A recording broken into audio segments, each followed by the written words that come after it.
Hi guys, this is Miss Barron, and I'm quickly going to go over your 13 colonies, the significance of each, and why they're important to the modern day founding of America and its government. So from your map, you'll notice that we have three geographic regions, the southern colonies, the middle colonies, and the New England colonies, and you've labeled it on your map. Things you need to know. New England colonies are very small. They were all founded for religious freedoms.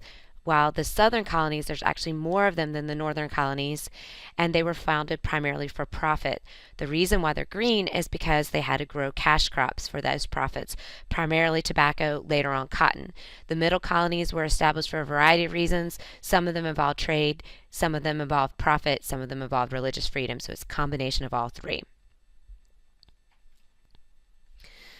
When you look at your map, you need to know that the Appalachian Mountains bordered the 13 colonies, and that's why the far left-hand side of the map ends the way it does.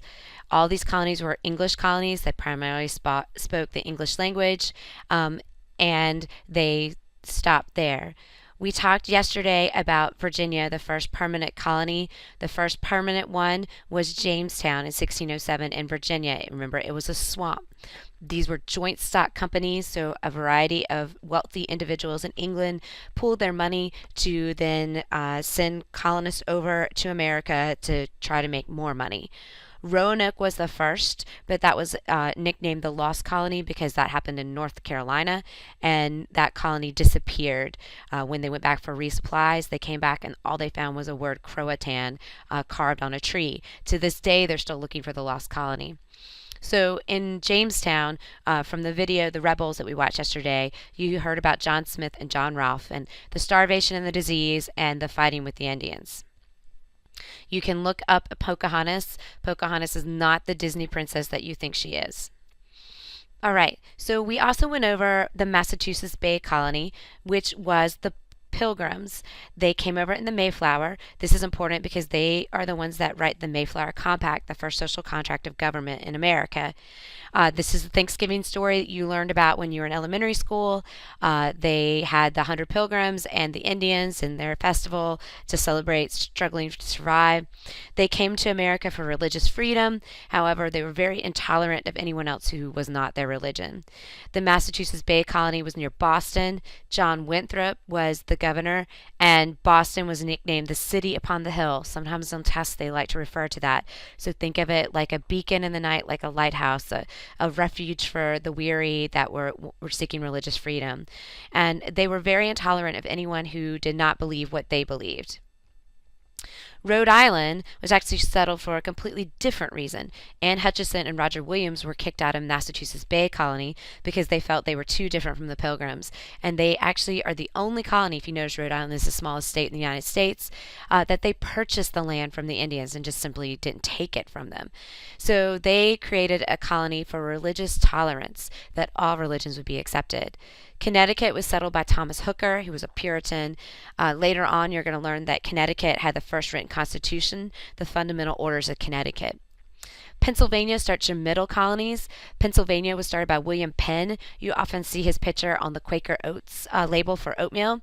The Quakers were another religious group. They were very tolerant. They believed in equality and pacifism, which means they do not fight in wars. They believed there was an inner light of God from within them. So the Quakers in Pennsylvania accepted all religious faiths, regardless of whether you were a Quaker or not.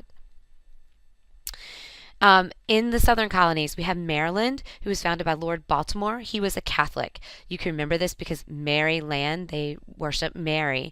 And this was founded, although for a refuge for the Catholics, they did accept other religions and have religious tolerance. Georgia was unique because Georgia was founded by James Oglethorpe, and it was a place for a debtor's prison for England. So if you could not pay your debts in England, they would send you to a penal colony in the Americas. If you survived your voyage and you worked off your servitude, then you were free to live in the colonies. So Georgia has a very unique creation story for a colony. Both North Carolina, South Carolina, and Virginia were all created by lords and proprietors, which again were groups of men that pooled their riches in England to try to make more riches in the New World. So when you look at the map, you can see where Boston is in Massachusetts. You can identify Massachusetts by the hook that pops out. You've got Philadelphia, and you have Charleston, which were the big port cities in the colonies.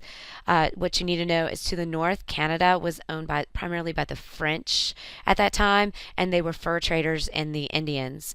And in the south, the Louisiana Purchase was owned by the French as well. The far south, the Florida, was owned by Spain.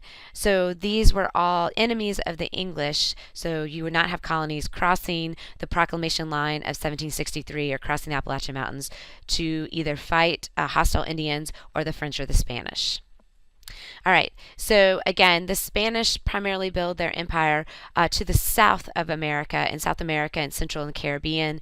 They were able to grow more cash crops, and they did find a lot of gold. The French established a fur trading industry in modern day Canada, and they also owned the Louisiana Purchase, which was all the land west of the Mississippi River. And the English began establishing colonies in 1607 and have the 13 colonies prior to the American Revolution. So if you have not done so already, you need to complete page 35, which is a reading guide on the 13 colonies. You need to watch The Rebels, which is the story of us and the Americas. Both the links are on the Canvas webpage, and you need to make sure you understand the colonial map. That is all.